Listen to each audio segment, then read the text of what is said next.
puberty before me, and they're a foot tall, and they'd gang up on me, and they'd be like, "Do the Home Alone face." I looked a lot like him. And now, because of shared poor life choices, I still look a lot like him.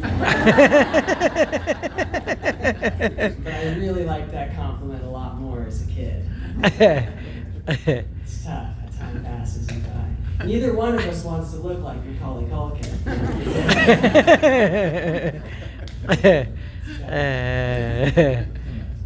So, like many of you, I'm Jewish, one of the chosen people. Chosen for what, though? You know, it's not always the best stuff, right?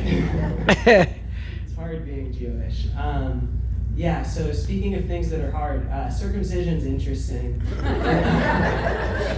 I've got a friend, Micah, all he does is do circumcisions professionally, Micah the Moyle.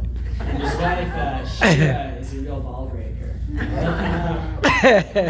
at the end of a really long day of work. He's got baby blood all over his pants.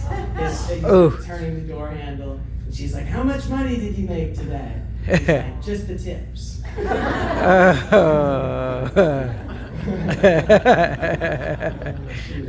gotta think about that my grandma and my parents are here before I tell this. This could be an awkward car ride home. Well, you know, just being in a Jewish family, that'll probably not be that weird as far as, yeah. I think being Jewish is interesting. It's kind of like having superpowers that people make up, you know? It's kind of like being a supervillain.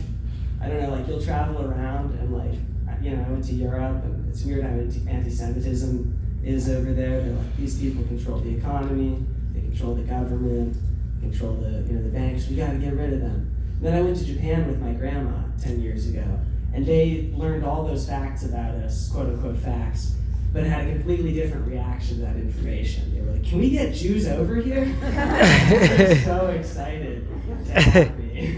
They're like, "Please just stay." They're trying to Hotel California me.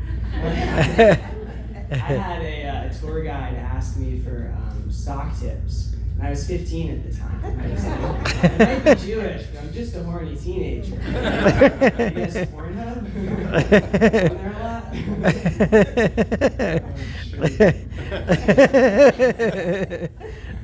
So, other stuff I've been thinking about. I'm like many Jews, I'm in therapy. My therapist is a very wise older Jew. She's kind of like Yoda. You know, like I don't always get what she means at first, but she's always right in the end. It's very frustrating. Yeah. I think a lot about other Jews in therapy. Like, was Jesus in therapy? What would one of those sessions have looked like? You know, he's like, you know, "Thanks for meeting me via Zoom this week." And she's like, "Don't worry, Jesus, as long as the copay's clear, we're all good." And so she's like, "You know, how is everything?" And he's like, "You know, not great, like still on the run from the Romans. I was looking around, you know, at dinner tonight. I was like, I think one of my disciples is going to betray me." She's like, "Do you feel paranoid a lot, Jesus?" How does that make you feel? He's like, "You know, it's really hard. It makes me feel scared." She's like, "What if we up the Prozac, Jesus?" He's like, "I guess at this point, like, sure." You know, and she's like, "How about, you know, some Klonopin, PRN?" And he's like, "No, I could just turn water into wine if I really need." Things are really bad. Oh, shoot. Speaking of historical Jews, I learned at the Jewish day school that my dad sent me to, forced me to go to, you might say. I was not a great student, but I did get class clown in the yearbook, so that's all it is up there on my achievements. Anyway, so I learned at Jewish day school that the Jews supposedly built the pyramids. We were slaves in Egypt. And the Jews I've met, it takes 3 of them to screw in a light bulb. And you're telling me we built one of the 7 ancient wonders of the world against our will? Like, I mean, you're in Egypt, right? You're in Africa. There's a not to be a schmuck, but there's a better group who would be much better at building things than a bunch of nebbishy Jews, right? We're gonna be like, I got a splinter in my finger. We'd be the worst slaves. Like, we would mess it up so bad. Look, if somebody hurt themselves on the job site of the pyramids and you needed somebody to sue, we would crush that. We're like, if there needed, lawsuit type litigation, we're there. But like building the pyramids, I'm not. This is why people start conspiracies about Jews, because it's like. Yeah, I'm just kidding.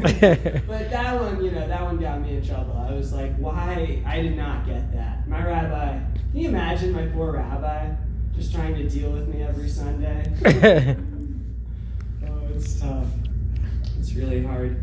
Growing up as my dad's kid, it's tough because like I'm the black sheep. I'm kind of the Jewish sheep, you might say.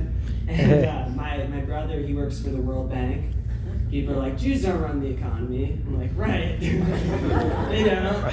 And then they're like, Jews don't run the government either. And my sister is like she's like the aide, Patty. Yeah, so like this big senator. I'm like, yeah, we don't run the government. They're like, Jews run entertainment. And I'm like, yeah, no, we don't have anything to do with entertainment. Yeah, it's great. I love that.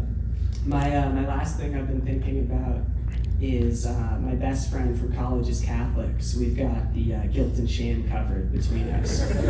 And, we're thinking about probably starting a law firm called Guilt and Shame Incorporated. And, our first client will be the Catholic Church. Yeah, sure. People always get upset when I joke about the Catholic Church, and I'm like, I don't think I'm the bad guy. Yeah. But, it's hard to enjoy anything without feeling guilty as a Jew. Like, even when I'm shtipping, I'm like, I'm sorry. I'm sorry. All right, I've been Jake Englander. Thank you very much, folks.